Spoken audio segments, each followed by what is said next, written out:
it a new form of evil on the world. It's never been done by any government in the past, to take a large group of its own people and say, we're going to kill you without any kind of a trial, and we're going to sell your vital organ parts.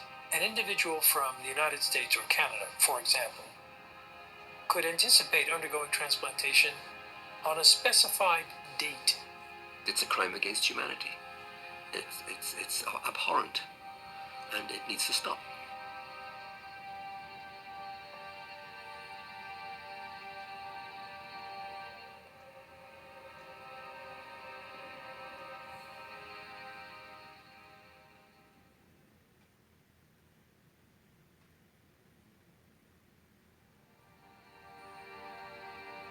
If you're going to go to China and you're going to get a liver transplant during the 3 weeks you are there, then that means someone is going to go schedule an execution, blood type and tissue type the potential executee, and have them ready to go before you need to leave. Starting at the end of 1999, the number of transplants taking place just exploded. China carries out more organ transplant surgeries than any country besides the United States. But unlike other countries, China has no effective organ donation program. That's because culturally, Chinese people believe the body must stay intact even after death. China's Deputy Minister of Health, Huang Zhefu, has suggested that there are 7,000 transplants every year from the deceased, and that more than 90% come from executed prisoners. The number of criminal executions in China is classified as a state secret, but Amnesty International's estimate is about 1,700. The numbers just didn't add up. It's just too large of a discrepancy there. With only 1,700 executed criminals and no effective donation system, where do the rest of the organs come from?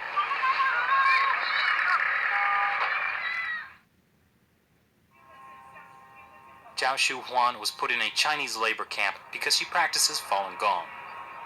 我每到一个劳教所，他都会让我们检查身体，给我们抽血验血。每个劳教所都是。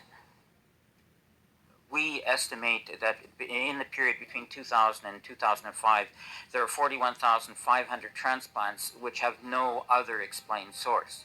I'm absolutely convinced that over a long period from 1999 onwards, organ harvesting from prisoners has been taking place, especially with Falun Gong. 他领了到他那个马三家教养院有医院呢，那个医院就是做我这理解好像就是验尿啊，抽干咳。 Doctors would come into the camps, they would look in their eyes, they would examine their organs with ultrasound and the like, and they were the only people in these camps who were medically examined thoroughly. In 2006, two Canadians, international human rights lawyer David Matas and former Secretary of State for Asia Pacific David Kilgore, started to investigate allegations of forced organ harvesting in China. They found at least 52 points of circumstantial evidence, including websites of Chinese hospitals offering matching organs in less than a week. It's just not possible unless you have an unlimited source of organs. And these are people who are alive. We're talking about live donors. The actual transplant surgery itself was the form of execution. These were living people that were killed for their organs. Makes you think of some grotesque restaurant where you go in and you pick your lobster in a tank. But these are human beings we're talking about. The military's making money off of it. The hospitals are making money off of it. The middlemen are making money off of it. And we talk about money.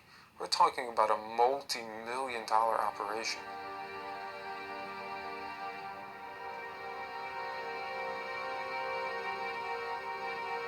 Journalist and author Ethan Gutman decided to carry out his own independent investigation. We had witnesses of disappearances, people who'd been examined and then had disappeared, busloads, entire prison wards which had been emptied out. The signs began to look like something much, much bigger. Like Tibetans and house Christians, Millions of Falun Gong practitioners are being persecuted in China for their beliefs. In 1999, Communist Party leader Jiang Zemin issued orders to break them financially, ruin their reputations, and destroy them physically. Since then, thousands of Falun Gong practitioners have disappeared without a trace. What happened to the disappeared? As far as we know, they're still there in these camps. Many of them had killed through organ harvesting, but the rest are still there, and they're the organ data bank for China. Around 1999, there were around 150 transplant centers. 6-7 years later, they had 600 transplantation centers. This is an increase by 300% within such a short period of time without an organ donation program. Military hospitals get watched in China, okay? There is nothing they can do without the Party Central taking note of what they're doing. Was this run by triads? No. This is run by the state. This was murder, and it came from the state. This is a crime against humanity. We should do our best to identify those specific individuals who are engaged in this and put them on the list of people who deserve to be brought to justice. In 2006, when this came out and we realized that they were killing prisoners of conscience for their organs, it was doctors that took the front line in trying to stop this. Every day there are a dozen of people that are executed or killed for organs in China. So we have to bring out the message. We have to inform medical doctors to stop this practice. But it's not only the medical community that's getting informed. The U.S. State Department mentioned allegations of forced organ harvesting in its annual Human Rights Report on China in 2011 for the first time. On October 3rd, 106 U.S. congressional representatives signed this bipartisan Dear Colleague letter to the State Department, demanding they reveal information on organ harvesting that they may have obtained from their sources in China. This barbaric human rights abuse must be stopped, but to stop it, we first have to further expose it. And with even more petitions circulating online, the issue is starting to get worldwide attention, but more needs to be done.